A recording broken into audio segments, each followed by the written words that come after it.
Good afternoon, colleagues. Good afternoon, colleagues, and welcome back. I hope you all, whether you're joining us here in Glasgow or joining us online, have had the chance to have a bit of a bite to eat, something nice to eat, and a bit of a short break. I know many of you have been outside enjoying the sunshine. What can we say about the weather that hasn't already been said today? And I know that most of you have used the last hour or so to spend the time catching up and meeting and greeting colleagues old and new. And I hope those conversations have been really productive for all of you. While many of you may know our next keynote speakers, I thought it might just be useful to give you all a brief introduction anyway. Professor Stella Jones-Devitt is the Director of Learning, Teaching and a Professor of Critical Pedagogy at Staffordshire University. She is a National Teaching Fellow, Principal Fellow of the Higher Education Academy, and has acted as a National Ambassador for Teaching Excellence in Higher Education. Dr. Liz Austen is Head of Evaluation and Research at Sheffield Hallam University and works extensively as an independent HE consultant.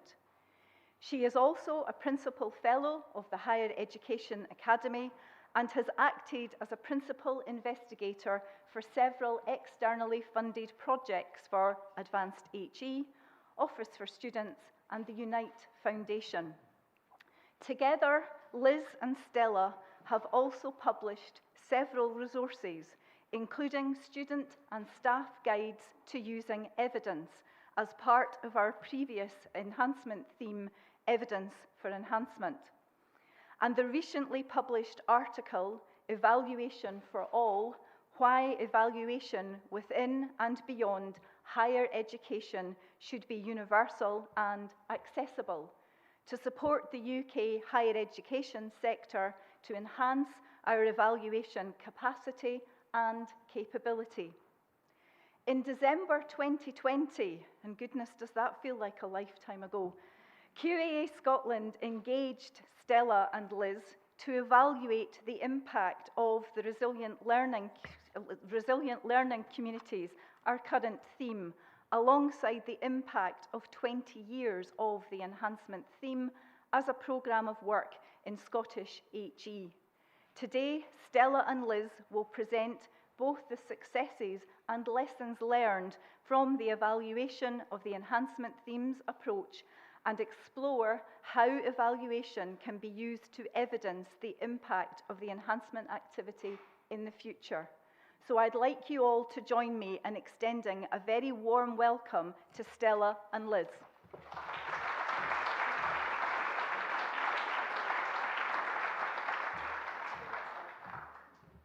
Hi everybody. Just as we were coming up, Liz said, don't do a Jennifer Lawrence as we're coming up the stairs and fall up it, so we've managed that bit. We also didn't know, some of you know us and we've become almost Lella. We've become a combined, we didn't know we were going to wear stripes today, so we thought that was quite good fun. And we packed light, so we have. Change. So just before we start, by the way, I just want to get a plug in for something, because David mentioned this morning about effectiveness, and those of you who were here, and just to say that Staffordshire with TASO have just reported and using a dashboard on what's been effective to reduce the ethnicity degree awarding gap. So you might want to visit that, because I think that was really timely, what was discussed this morning. So it's out there on the TASO website now, and you can play with it. It's actually really useful, because we were talking about how do you know what's right, how do you know what's effective. Right, plug over. Are you handling that? I am, apparently. It's the other way. That's it. So that's who we are, we think, on a good day. And thank you for inviting us. And it's been a bit of a journey, as you probably all know. Some of us will know that oh, not these two again. So, can I get a plug-in for Manuela and Nicola, who fast-tracked me, there they are, salute you, fast-tracked me through the lunchtime so that I could get in and have a practice. So thank you very much. Right, Liz. So the task. One of the things we had to do, and we were charged to do, was we had to look at how you wanted to identify the student experience and lastly, which outcomes have been improved. That's the idea of the task there, you can see. That's the impact of the themes activity. And what we're going to be doing is reporting against that ambition when the final institutional theme reports, which you're all busy doing, I know, have been submitted and analysed. So that will probably be out in September. We wanted to give everybody the chance to really get and capture that momentum. So what we're going to say at the moment will be kind of there or thereabouts, but the full reporting will take place in September. The objectives as well when we put in for the bidding comprised undertaking a more complex but arguably we think more rigorous approach, which is a thing called an integrative review, which is where we do become almost part of the Scottish furniture, and we use a range of sources and types of evidence, and what we do then is we synthesise those findings and we look for gaps and trajectories. That's the idea of it. The next thing is about designing a tool. And one of the things that we said we would do, and thank you for plugging our article, is we really wanted to try and think about what do people need to help them to become confident in actually doing evaluation. And one of the things, and thank you to everybody who's piloted the tool, we've got a thing called a universal evaluation framework, which we developed over the time we've been here and we've been working with you, to really ground and almost do a needs assessment on what do people need when they're starting to plan, when they're starting to report evaluation, and it's not their life's work. What do they actually need? So that will be coming out soon. We've got a big launch, which I'll plug later. And with that tool, you can actually use it to report when you've forgotten to do it. Yeah, bit of a clue there. When you're halfway through an intervention or at the end, I think, I haven't thought about evaluation. The other thing you can do is use it for reporting purposes. And then you can also use it to build your own capacity, because we nudge people into saying, have you done this? Have you done that? So hopefully you'll be able to use it. Talking of building capacity, we hope that there's been opportunities for participants to actually work with us, to be able to be in a position now to confidently undertake your own evaluations, because we absolutely understand that you are the best people within your own context to actually produce those evaluations. You know that stuff better than us. Okay, thanks, Liz. So the next thing is about, we recognise 2003 to 23, there's been a massive set of changes, and we need to remember the evolution that's gone on in the sector here around this work. So, for example, nobody was using the E word 20 years ago, and theories of change were more about menopausal parlance. So we didn't really talk about change. Similarly, outcomes and the underpinning industry that we now know underpin these were not visible when the first themes emerged. So we need to remember that, and we've been mindful of that when we've reported on these, because it's very easy to think about the now and not what the then was like. Same with impact and effectiveness. This is new. It's new in the sense of how people are talking about it, but it's not new to all of you. People who were working in 2003 were just as keen to show how effective they were working to help the student experience as now, so we're not suggesting that. But things like evidence-informed decision-making, impact pathways, they were things that were kind of not known then. So we need to remember that. The language has become visible over time, and as we'll see when we report on the themes, you will see that that momentum has picked up as well within these themes.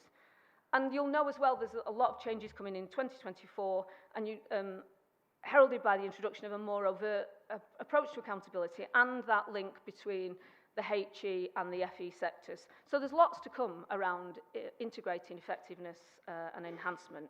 So, Liz. Well, thanks, Stella. Caroline did a really useful introduction of some of our previous work, our previous projects, and some of the expertise that we were bringing to the Enhancement Themes evaluation. There's not a lot of evaluation at this level and this scale over this time frame that you could look at to compare or to think about in relation to similar methodologies. So just thinking a little bit about the kind of things that we brought to this when we were looking at this evaluation, we have some track record of kind of policy level or policy-informed decision making. And particularly, we're interested in change. We have a history of theorizing and theory-based evaluation. We've also got a history as kind of innovations in pedagogy and practice. So we were bringing, I suppose, to this evaluation our expertise of evaluation, our understanding of the context that you are working in, so that kind of recognition of where evaluation sits in your roles and also how that sits at a sector level. And also thinking really carefully about the role of students in evaluation and as the beneficiaries of the activities that are being evaluated. So it's really important that we brought together a mix of those skill sets and applied it to this context, because it is a complex environment and a complex evaluation that we undertook. So some of the things that we did to ensure the kind of robustness and authenticity of the data that we were collecting and the things that we've been able to report upon. One thing was that we introduced an expert reference group to this evaluation. It's quite common in large evaluations to have a kind of an advisory board or a group of independent, relative independent advisors to an evaluation. And we set up an expert reference group right at the outset of this evaluation, and that included some practitioners and experts from within the Scottish sector. We also asked colleagues from Europe with expertise in evaluation to sit on this expert reference group, and some of our colleagues from within the English sector as well. And what the expert reference group did was enabled us to bring kind of key decisions to that group, to sense check our ideas and our progress, and also to act as critical friends to the progress that we were making and the outputs and the findings that we were reflecting upon. And it's a really important part of an integrative review process, that kind of when we're pulling evidence from different places and for different reasons and at different times, that we've got this ability to talk to experts as well. And part of our discussions with them became fundamental to our evidence base for this evaluation. The other thing to just talk about briefly is evaluation ethics. So at the very outset of this evaluation, we wanted to make sure that we grounded an ethical approach to evaluating and our relationships with those that were going to be involved in the generation of evidence and data. So we sought approval, ethical approval, as you would through institutional mechanisms in Staffordshire University, who's the kind of the host for this evaluation. And that set out the guidance that we were to follow throughout the 3 years that we've worked on this. We had differentiated approaches to consent. So we always recognised that it was important that people knew what they were providing information for and how that would be used. And we had a differentiated process. So if we attended theme leaders group meetings, there were statements that we made about the fact that we're in the room and we were acting as observers and how we would use that information. If we were asking for specific information through key contacts and asking for particular questions to be answered, we would send a kind of consent and information to make sure that that was aware. A couple of other things as well. We will make sure in our reporting and the reporting that we do to QA Scotland that there is a level of anonymity in the findings that we are producing. We're not creating this evaluation to call out those that are doing well and those that we think could improve. That's not our intended approach. We are reporting at a sector level, so therefore within that there will be no identification of institutions and how institutions are performing or individual groups or clusters or whatever that might be. So there is a level of anonymity in our reporting, and we think that that's really important to build trust and confidence in what we've been doing. We've also taken an ethical approach to data requests. So consider that some of the people that we've been asking for their participation and their engagement in this evaluation may have been working 20 years ago in the Scottish sector. And if some of their responses were, do you know what, I can't remember, we went, okay, that's fine. We weren't pushy, we weren't kind of trying to direct or influence that data gathering. So we did take a kind of an ethical approach to our data gathering as well. And that's really important to us both as kind of pedagogic researchers and evaluators. Okay. So I'm going to talk a little bit more about the evidence that we did gather. So we've, as articulated at the start of this presentation, we're looking at the 20 years of the impact of the enhancement themes, and then specifically looking at the 3 years of the resilient learning communities. And we used, as is commonplace in an integrative review, a range of different evidence sources that we would then combine together to produce what we're calling contribution stories. Now, contribution stories are something that's produced in an evaluative approach called contribution analysis.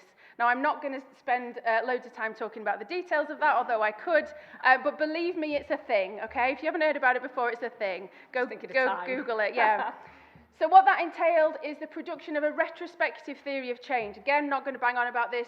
There's a webinar we did on the Enhancement Themes website. But theories of change, again, have gathered momentum in higher education evaluation. Essentially, it's the statement of what you intend your thing, whatever it is that you're doing, to achieve, and how you're going to realise that achievement. When we looked at the enhancement themes across the 20 years, there is no overarching theory of change, and Stella's articulated how the language of evaluation has changed. We weren't necessarily expecting for there to be one. But what that did mean is that we needed to create one. We needed to create a set of co-constructed outcomes that we could then evidence against. So we attended meetings, we spoke to colleagues, and we co-constructed this theory of change that had a range of different outcome statements over a short, medium, and longer term, and then a rationale and some identification of assumptions. And then, as you can see up on the screen, we collated a range of evidence, and in our reporting, we're mapping that evidence against the outcomes that we're hoping that we will see and be recognised in terms of enhancement theme impact.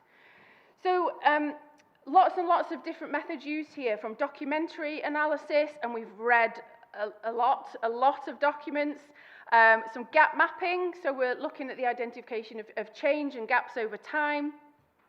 We have specifically reached out to some colleagues with some very specific questions about how evidence of impact has changed over time.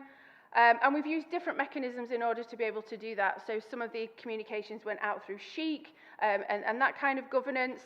We attended events where we've had some observation. One that was particularly useful was the one around kind of global and international connections. And then we've also had a process of looking at the reporting that you're doing as institutions. Some of that reporting is yet to come in. As Stella said, we hope that you have seen a new template for that and that we're asking for evidence to be presented in a slightly different way this year. But we're hoping that that then creates some foundation for the final report that we want to produce in September. So the findings that we're talking about today are indicative of what we found. There is a little bit more to do, and some of that is dependent on the things that we're still waiting to see. So our reporting timeline is still open. We're going to comment a little bit about the journey so far. We're going to comment a little bit about our findings to date related to those kind of contribution stories. And then we're going to post some recommendations for what the sector, institutions, colleagues in the room might want to think about going forward. So the journey so far. So what we have seen when we've looked at change over time, specifically in relation to evidence of impact, that we've seen an escalation in the use of evaluation evidence, most particularly in the last 4 themes. So we can definitely see, if I had to plot it on a graph, which I won't because it's not numerical, but there is an upward tick in the engagement and use of evaluative evidence in the last. So I would say in the last 4 themes particularly. And we are suggesting that if that trajectory should continue, then there is, we take some real, and we do reflect on the real benefit that would have for the Scottish sector going forward. The Scottish sector did not have to commission us to evaluate this, and it did not need, did not need to evaluate over 20 years. There has been evaluative documents produced over that time that could, have acted as independent outputs. But what we think this shows is that the sector has a desire to continue to learn, to enhance their understanding, and to take risks, to think about what's been working and think about what could be improved. And that real desire to enhance the national reputation going forward. So, and really that desire to evaluate and learn about what is working and what could be improved is very much an embodiment of the enhancement themes ethos, the representation of that ethos.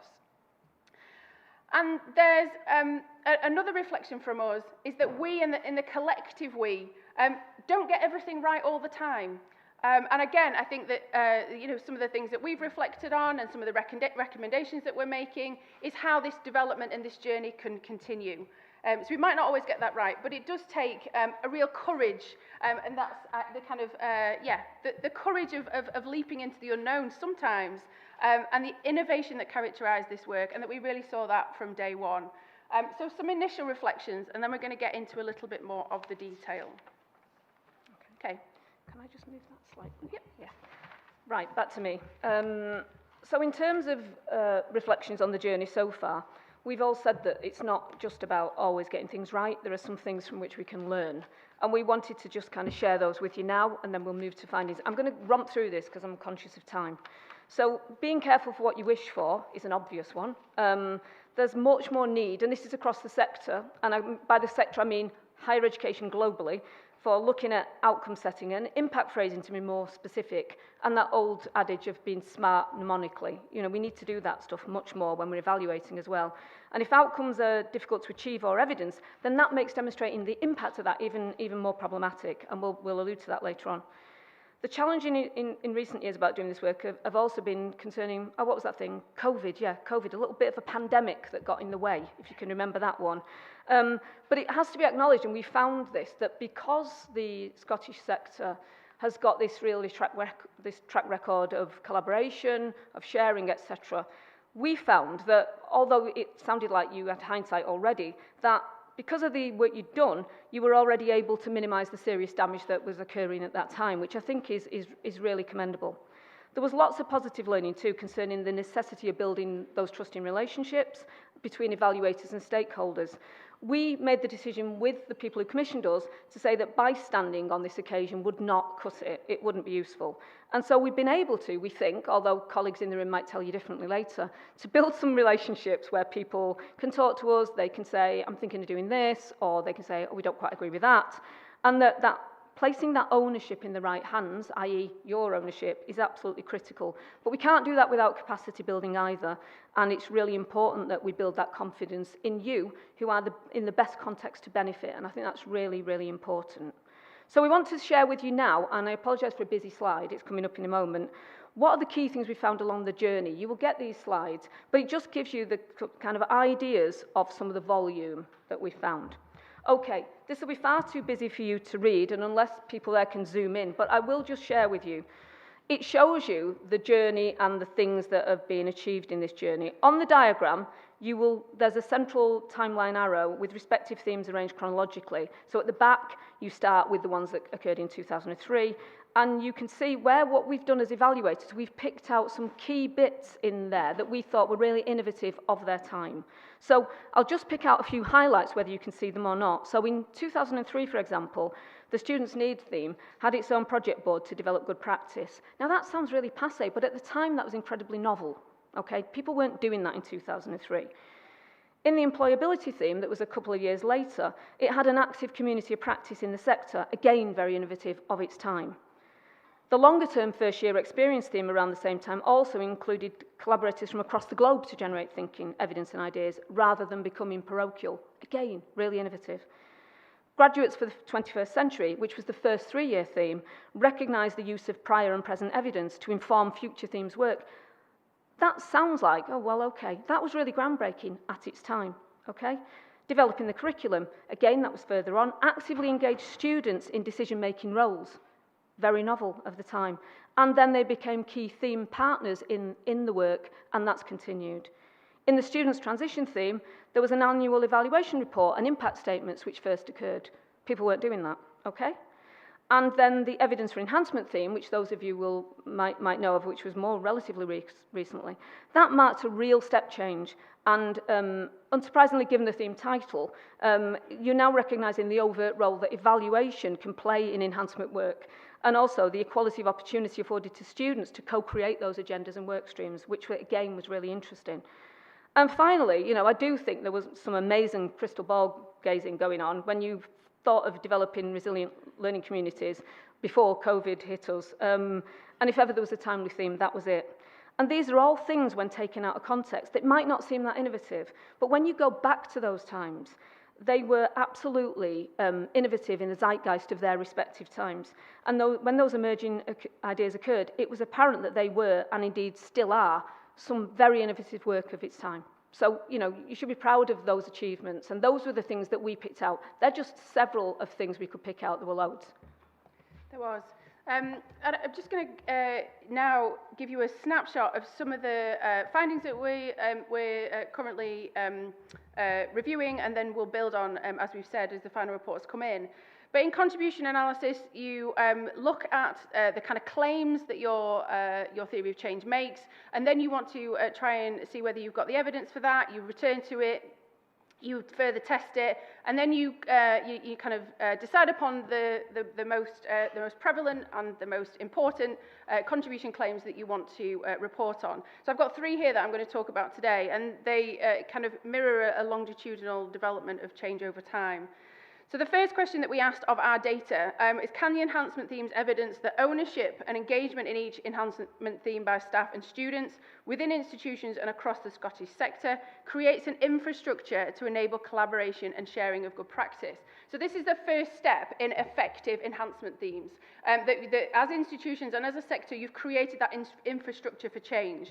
And we absolutely saw that in some of the examples that we were being provided with, and particularly strong evidence of a variety of systems and processes that have been created to enable and facilitate collaboration and sharing to happen. And that was built on a kind of a widespread awareness and engagement in these agendas. So some of the themes that we were reflecting on around engagement, collegiality, that focus on a common purpose, the integration of enhancement themes into institutional work, or the alignment of enhancement themes with institutional strategy, particularly the linking of disparate activities under the enhancement theme banner, was some of the things that were particularly interesting in this contribution story. And in terms of the systems and processes, the infrastructure, that very important infrastructure, we see evidence of working groups or committees within institutions, networks, communities of practice, staff development opportunities, and then particularly with specific reference to students, particular infrastructure around paid roles, internships, roles for officers and those from student associations, and so on. So we can clearly see in this phase of the contribution story that the infrastructure was created and has continued to be created over that 20 years. In relation to the next step in our theorising, has that infrastructure created an environment in which collaboration and sharing happens, and is that starting to change behaviours, perspectives, ideas, innovations, and so on across the sector? So the second question, can the enhancement themes evidence that collaboration and sharing across the sector leads to enhancements in behaviours for institutions, sector, staff, and students? And again, lots of evidence that collaboration and sharing has been supported and developed and has been effective over that 20 years. So a key feature of the Scottish enhancement themes is just manifest within this evidence. And we can see that goes right back to, as Stella was saying in the diagram, right back to 2003, where we were talking about conversation and dialogue. So those aspects of collaboration, sharing and partnership all the way through this theme activity. Good practice is a common phrase, and we see as the themes develop a more structured and focused approach to these aspects of sharing of good practice. In terms of students and staff, we have seen that those that are collaborating directly in theme activity have provided us with evidence of the benefits that has had for them. So students engaging in theme activity have influenced changes in policy and practice, and I'll give some examples of that in a second, and it also has supported their own personal development. In staff, we've seen the development of knowledge that leads to innovation specific to their institution. So I'm thinking about examples of the inclusion of work placements, PDP approaches, well-being programs as a direct result of something that they have learned through working in partnership with others and the enhancement themes. The final one is a kind of longer-term impact of the enhancement themes, and this is, can the enhancement themes evidence that those changing behaviours, that reliance on collaboration and sharing as a key feature of the enhancement themes, can we evidence that is leading to improved student learning experiences and outcomes? So what we can see here is that we have seen the development of sharing and collaboration and the impact that that's had on specific institutional strategies. So there has been a development or an inclusion or a creation of strategy as a result of that collaboration, and policies and practices across the 20 years. Some of those, to give some examples, we've seen induction and transition approaches, we've seen graduate attributes model, that came up a lot in our evidence, we've seen student feedback processes, tutoring and mentoring approaches, curriculum redesign, so very tangible changes that have been made across the enhancement themes as a result of that infrastructure and then the development of partnership working and sharing of good practice. We've also seen reputational enhancement over this time, the collaborations and influence on a global scale, and also the input of international scholars to the enhancement themes themselves.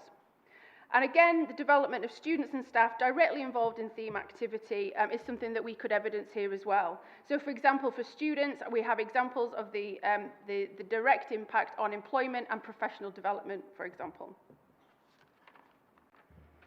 Over to you. Thank you. Thanks. So, this is one of our babies. This is an output which we were hell-bent on achieving as part of our capacity building and our commitment to that. And this, grandiosely named the Universal Evaluation Framework, came about because we recognised and listened and heard and worked with colleagues who were going, find that bit difficult, and I don't understand that, and how do I just bring it all together? So, this will be launched. It's basically a route map dependent on where you are on your evaluative journey. And it's a live map, so you will just have an account and you'll click onto it and you can play with it. And basically, it's used for planning, evidencing and reporting. So it uses nudges and prompts at all levels of experience. So it'll say, have you thought about your aims? Are they achievable? How are you going to impact? How are you going to measure impact? It'll just ask you little things as you go along. It's been piloted with 10 HE providers. Thank you, those in the room who've done that work for us. And we've got a big launch on the 13th of September at Staffordshire University, but it will be available, as I say, virtually from then on, free of cost for at least 2 years to play with. It's also, you'll find out more via the QAA Enhancement Themes site, and the Evaluation for All link will be out there soon. There is also, as Caroline kindly mentioned, an article that refers to it, its mission, what it's trying to achieve, etc. People who were, our reviewers got very excited about it. That doesn't mean to say that you know, they're the only people who have an opinion, but we'd really be interested in you trying this out, because we think for the first time it provides an opportunity for you, wherever you are, whatever your level of evaluation experience, and whether you've forgotten to do it or whether you're at the start of your journey, to use a tool that will help you to either plan or report or gather evidence. So we're really hoping that that will do that. And the neat thing about it is you can click on it and generate a report from it all as well. Okay. Thanks, Liz. Neil, still me? Yeah. So let's discuss some of the recommendations, though, that we are drawing together now for this. I'm conscious of time. So this first bit looks at evaluation evidence for staff and students. And what we wanted to talk about here was just a few things that have obviously emerged. And these will be obvious to you too. And this isn't to say that lots of you aren't doing this, but it's just these can act as an aide-memoire. So we found that there's the development of meaningful student engagement in theme activity, and that those priorities should be continued. So you obviously need a lot of student input into the work as a priority. Also, sources of expertise and advocacy should be sought and made available to Scottish staff and students. You've got a lot of people who've done a lot of work who are really skilled in this area, and it'd be really good to expand on that network and to be advocates to other people who maybe haven't been exposed to it. There's also, one of the things that characterised the 20 years is a plethora of outputs. There's so many things, there's so many resources, there's so many articles, there's so many toolkits, there's so many everything, and they're really good. But what we suggest that you need is a strategy for that resource development to track its impact. Who's using it? Why are they using it? What are you doing with it? Could it still be used now if it was done in 2003? Has it made any difference to X when they've gone on from it? So that really needs to be happening. You need a resource creation strategy. The theme should also encourage and support impact of innovative practice on student experience and outcomes. And we've heard today, I mean, outcomes sound like they've been here for years, but they haven't in higher education. They're relatively new. And thinking about outcomes first and then thinking about how you achieve those is much better than doing it the other way around. So the other thing is that obviously enhancement themes have potential to benefit individuals' professional development. And we've seen and heard a lot from people when we've gathered evidence about what difference this has made to their professional trajectories. And it can be great for engagement when you balance that with institutional and sector priorities. So when you get that golden kind of triumvirate of CPD for personal development, institutional and strategic priorities, and the enhancement themes coming together, you get that real gold dust and that motivation to actually continue that work. Okay, we've also got some recommendations for institutions. There's a lot on this slide, so I'll pick out some important ones that we can reflect on today, but you will get copies of these to reflect on them further. There are really useful connections between enhancement themes, so a continuation of learning across years into new themes that I think has been really beneficial, and that's something that I think should be sustained and enabled further within the sector. I also think that it's important that we continue to develop an infrastructure to support collaboration and sharing, and that's something which has been shown in the evidence to be effective. And there's something about how we enable outcomes through the infrastructure that's created to do that. But there might be a need to look at the number of working groups that exist, or the number of committees that are created, or the number of communities of practice, and whether there's a way of being, thinking about how to be effective over all of those areas. Just to pick up on another one, that I think it's important in terms of awareness and engagement, that any kind of enhancement activity is thinking about broad strokes of engagement, broad awareness, and that it's possible for enhancement activity to extend beyond known and active engagers, so that the enhancement culture is as wide and as far, as widespread as is possible. And then really importantly, I think that it's important that enhancement theme activity should be theorising how activities will impact on student outcomes. And then specifically, there should be processes in place for the measurement of this theorised change against the outcomes. A particular one of interest for me. Yeah, next one. I'll pick something up briefly.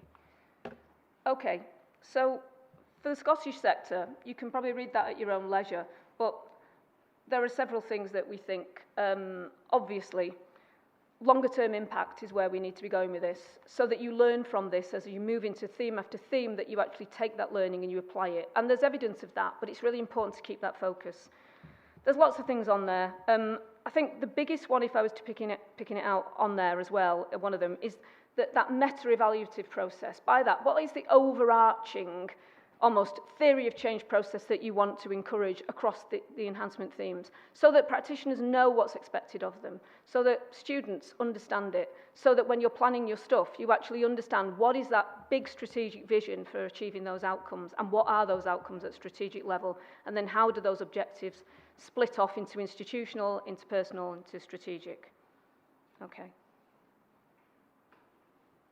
You want to lead? Okay, we're nearly there. We're nearly there. So some thoughts about the future. So just thinking about this in relation to the changing context, what were some things that we think you could consider for the future? As I identified, there was no overarching theory of change for the enhancement themes, and I think there is a real benefit in having one at a sector level. And a sector-level theory of change would not only align activity to outcomes, but it would ensure that there is a structure for effective leadership and accountability at all levels.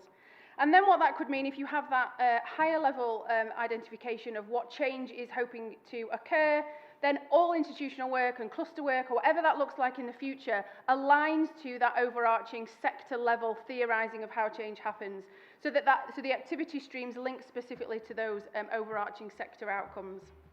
Okay. And the other things we need to get on to the last ones is capacity. Giving yourself enough time to evidence and build capacity to know what you're doing with evaluation is critical. We've got ideas there that you can see about how you would model future work as well. So, there's a bit more for us to do in terms of the evaluation and the reporting, isn't there, Liz? And as we've said, there's lots of legacy work on there, and the framework which will be launched.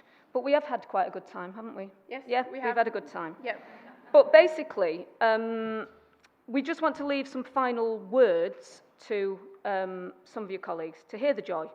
So, the first quote there talks about the enhanced role of teachers. So these are things people have said to us, that it's put teaching on the agenda. The second is around gauging the mood and driving the sector and sharing good practice. The third one is a fascinating observation about stepping out of your day job and actually having time to play, that people thought was critical. And the final one is from a student who talked about the confidence and the motivation it gave them to actually take that legacy into their future lives and the way they work, which I think is really powerful. Yep. As people are sweltering, go for it, Liz. Yeah, okay, some final thoughts. Do you want to do the first one? Yep. So, from our perspective, along with the evidence to mull over, there's some clear things. So the importance of that helicopter thinking, and it's interesting that the colleague this morning mentioned that. Without that big view, lots of this work could be really good and never captured and never feed into that really high-level strategic way of knowing. So that's the real biggie for me.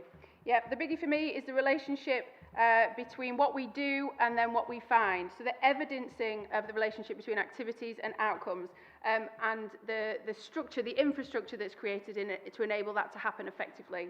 Yeah. So we're over to you in a moment. We also think you need to strategize outputs development, which you mentioned. So what you need to do, I might as well read these, is what to retain. What do you think you need to retain? What to lose? I know people don't like to do that, but what's not effective? Get rid of it. Why are you doing it? Is there some other way you could do it? And what would you do differently, and what will you do differently in the new tertiary framework? Thank you very much, and thank you to everybody who's helped us during these 3 years. Yep.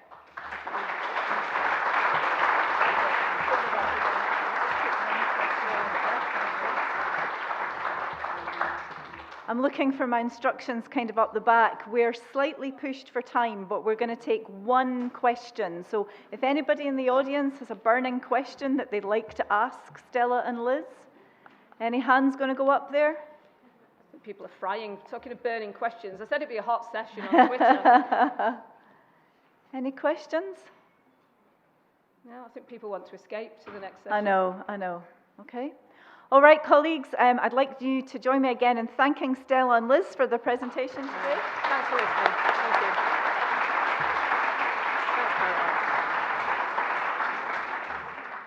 And I'd just like to gently encourage you to make your way to your next parallel session. There's no break at this moment in time. Just head on to your next room, please.